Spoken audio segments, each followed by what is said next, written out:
Assalamualaikum warahmatullahi wabarakatuh. Teman-teman sekalian dimanapun Anda berada, Sobat Halal,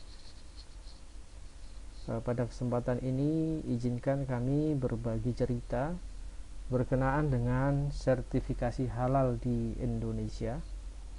Jadi pada kesempatan ini saya mengambil sumber dari tulisan dari Dr. Mastuki. Ini salah satu sumber yang kami ambil. Beliau adalah Kepala Pusat Registrasi dan Sertifikasi Halal BPJPH.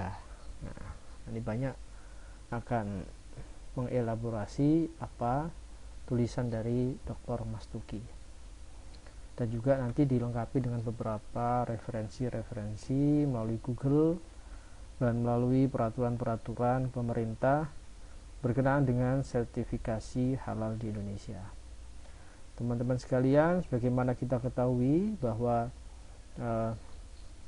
amanah Undang-Undang nomor 33 tahun 2014 ini memberikan amanah kepada pemerintah bahwa harus ada badan yang melakukan pengawasan terhadap produk halal di Indonesia.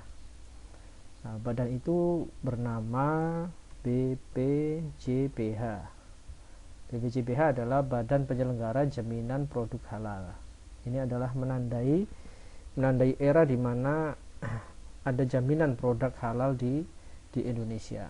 Memang sebelumnya ada peraturan-peraturan, tapi sekarang adalah pemerintah melakukan penyempurnaan berkenaan dengan sertifikasi halal. Nah, salah satu tugas BPJPH adalah menjadi tanggung jawab daripada negara untuk mengawasi dan menjamin produk yang beredar di Indonesia, terutama untuk produk-produk yang banyak dikonsumsi oleh masyarakat muslim. Oke, kita langsung mulai ya. Indonesia memiliki roadmap ya. Ini Indonesia memiliki roadmap. Indonesia ada roadmap ekonomi syariah ya, roadmap ekonomi syariah dan industri halal. Keinginannya Indonesia akan menjadi pusat atau destinasi halal dunia, atau bahasanya itu global halal hub, yakni pusat halal dunia. Ini Indonesia punya roadmap ekonomi seperti itu. Nah, ekspektasi ini tentu didukung oleh banyak indikator, karena kita juga Indonesia ini memiliki modal, yaitu memiliki halal kapital namanya, istilahnya halal kapital. Kita memiliki modal halal dari sisi jumlah pemeluk. Oke, udah ketahuan kan jumlah pemeluk kita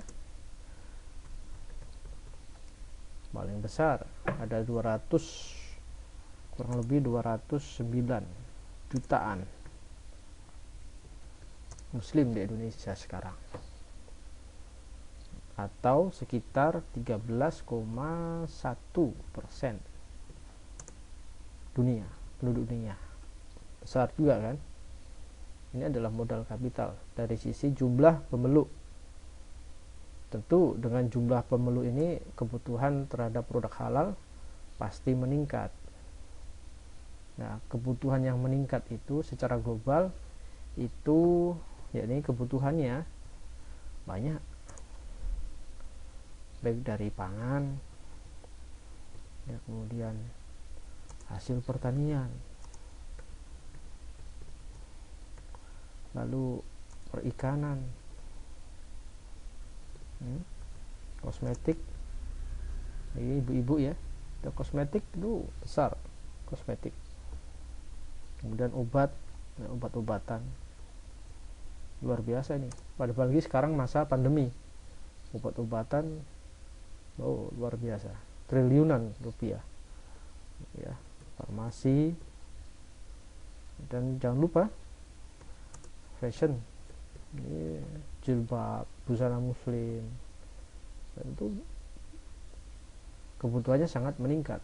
Nah ini tahun tiap tahun meningkat kebutuhannya.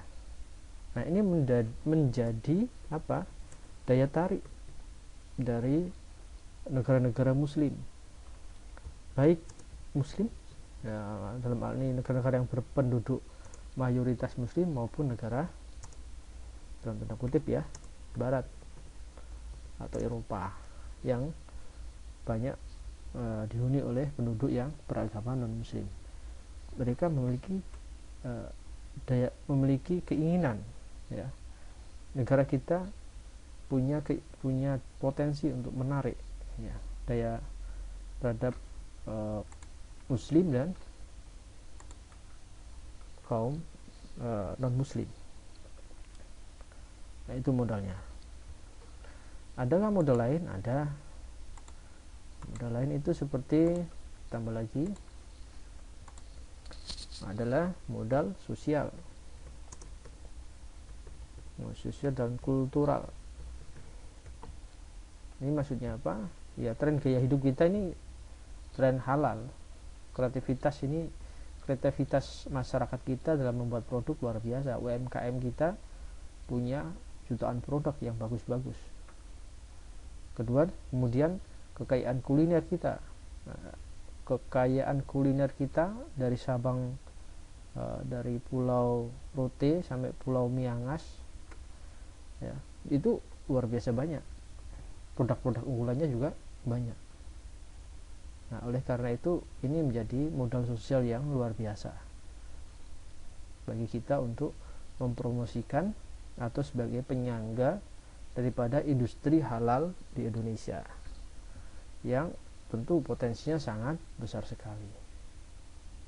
Nah yang penting, tak kalah penting adalah modal SDM. Ini perlu kita tingkatkan. Nah, modal SDM berkaitan dengan pengetahuan tentang produk halal, pengetahuan tentang bahan-bahan untuk memproduksi produk yang halal ya. Ditambah lagi edukasi. Nah, alhamdulillah kita memiliki perguruan tinggi yang banyak. Kita memiliki perguruan tinggi negeri maupun swasta yang banyak. Ada akademisi, peneliti, praktisi halal. Nah, kemudian nanti ada auditor halal, ada penyelia halal, ada juru sembelih halal. Perlu juga ada kan chef halal, pengawas halal, belum lagi pendamping halal ya, seperti kayak saya sendiri. Saya adalah salah satu dari pendamping PPH, jadi pendamping proses produk halal. Itu menjadi daya dorong atau leverage, daya ungkit untuk untuk mensukseskan yang namanya tadi itu, yang mensukseskan Global Halal Hub tadi, mensukseskan Indonesia sebagai pusat halal dunia, Global Halal Hub.